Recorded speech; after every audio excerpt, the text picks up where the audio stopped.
Bwana Yesu asifiwe sana. Bwana Yesu asifiwe.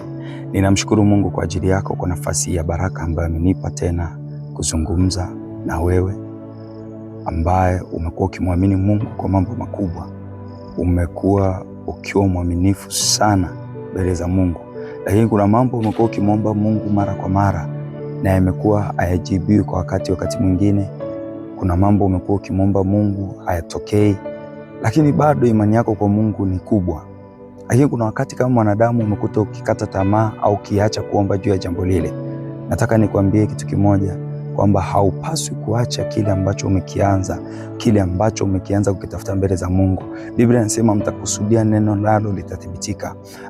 Upande mwingine anasema ombeni lolote mkiamini limekwisha kuwa lenu. Ni swala la muda tu. Inamaanisha kama umeamini kwamba Mungu anaweza kukusaidia kufanya kitu fulani, kupandishwa cheo fulani, kukuponya mahali fulani, kukuinua sehemu fulani, kuna mambo wakati mwingine, wakati huo unaomba, Mungu naye anajiposition kwenye ile nafasi. Kuna kiwango ukifika, Mungu anakujibu. Kuna nafasi ukisimama vizuri, Mungu anajitukuza pale. Ni kwa namna gani basi? Hii unaniuliza kwamba sitakiwi kuchoka, sitakiwi kukata tamaa, ninatakiwa kukiomba hicho kitu hata kama ni miezi mitatu, hata kama ni mwaka mzima, hata kama ni miaka miwili. Kwa nini basi niendelee kuomba? Ni kwa sababu jambo lile sio kwamba Mungu hataki kukupa.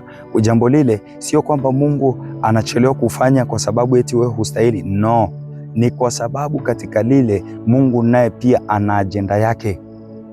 Wakati mwingine anafanya jambo lile linakuwa zito kwako ili Mungu apate kujitwalia utukufu, hata wanaokuzunguka ikawe ni ushuhuda. Unaniuliza mtumishi, kwa namna gani basi? Tujifunze kidogo kwa Musa hapa kwenye kitabu cha Kutoka 10 mstari wa 1. Biblia inasema, Bwana akamwambia Musa, ingia wewe kwa Farao, kwa kuwa mimi nimeufanya moyo wake mzito, nipate kuzionyesha ishara zangu hizi kati yao. Kuna wakati Mungu anafanya mambo kuwa mazito kwenye maisha yako, sio kwa sababu wewe huombi vizuri, sio kwa sababu wewe ufungi sana, sio kwa sababu ufanyi mambo fulani ya Mungu ambayo yanakuwa yanamdhihirisha yeye. Ni kwa sababu katika hayo Mungu anataka ajitolee utukufu. Leo nimekuja nikwambie, hutakiwi kuchoka, hutakiwi kukata tamaa. Wakati mwingine mambo yanakuwa mazito, yanakuwa magumu, ili Mungu apate kujitolea utukufu kwa hayo. Kwa hiyo ukiona jambo linakuwa zito kwako, hutakiwi kuacha kuomba, au Mungu amechelewa kujibu jambo fulani, hutakiwi kuacha kuendelea kumtafuta Mungu, hautakiwi kukata tamaa. Biblia inasema mwenye haki wangu anaishi kwa imani. Hivyo hutakiwi imani yako kwa Mungu ikapungua, ikatendeka. Wakati mwingine unapoacha katikati, kumbe ulikuwa umekaribia kujibiwa katika lile ulilokuwa unalitaka. Kwa hiyo hakikisha nafasi yako kwa Mungu wakati wote. Hutakiwi kuchoka, hutakiwi kukata tamaa, hutakiwi kurudi nyuma. Umeanza kuomba juu ya jambo fulani, hata kama ni mwezi mzima, hata kama ni mwaka, wewe hata kama ni muda gani, ikiwa umelikusudia na umetaka litokee kwenye maisha yako, hautakiwi kuchoka. Na ndivyo ambavyo Mungu anataka. Wakati mwingine anafanya mioyo ya maadui zetu kuwa migumu, anafanya mambo yale au zile hali kuwa ngumu zaidi. Unashangaa kadiri unavyoomba ndo mambo yanazidi kuwa magumu. Usichoke, Mungu yuko upande wako. Ni swala la muda tu, na baada ya hapo Mungu anaenda kujidhihirisha na anaenda kujionesha kuwa mwenye nguvu kwako, anaenda kuonesha ishara ya ukuu, na unapotoka pale maana yake inakuwa ni ushuhuda kwamba Mungu anajitolea utukufu kwa hayo.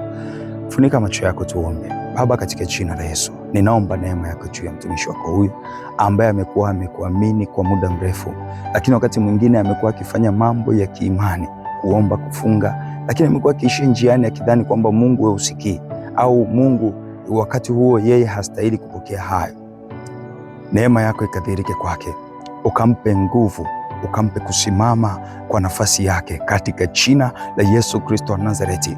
Asipungukiwe na kasi ya kutafuta uso wako, asikate tamaa, asiishie njiani. Katika kila analoanza, aamini ya kuwa wewe ni Alfa na Omega. Ndivyo Bwana utakavyojitolea utukufu katika maisha yake, ndivyo Bwana utakavyojitolea utukufu katika hali yake hiyo, katika jina la Yesu Kristo wa Nazareti. Ukamsaidie kusimama na kusudi lako hata ukamilifu wa dahari, maana Bwana umesema atakayevumilia hata mwisho ndiye atakayeokoka. Ingelikuwa Musa amekata tamaa ya kumfuata Farao mara kwa mara, angechokea njiani. Kumbe kumbe ushindi wao ulikuwa kwenye lile pigo la 10. Hivyo akawa akikusikia wewe kila mara, akakufuata, akakusikia, akafanya kile ulichokumwelekeza na akapata matokeo. Mwisho wa siku wana wa Israeli wakakombolewa kutoka kwenye utumwa wa mikono ya Farao, wakaingia kwenye njia hadi. Hivyo Bwana, hata mtumishi wako huyu ambaye amekuwa akikuamini kwa mambo makubwa, amekuwa akikuamini juu ya jambo fulani,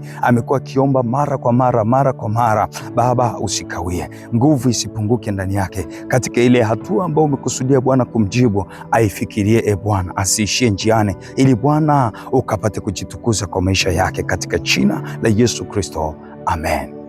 Andika namba hii 0697 820 471 kwa mafundisho zaidi ya neno la Mungu na maombi na maombezi, na Mungu atakufungua na atakusaidia, na utajikuta ni mwenye kumwamini Mungu siku zote na kutokuishia njia na kutokata tamaa. Neema ya Mungu iwe juu yako. Mungu akubariki sana.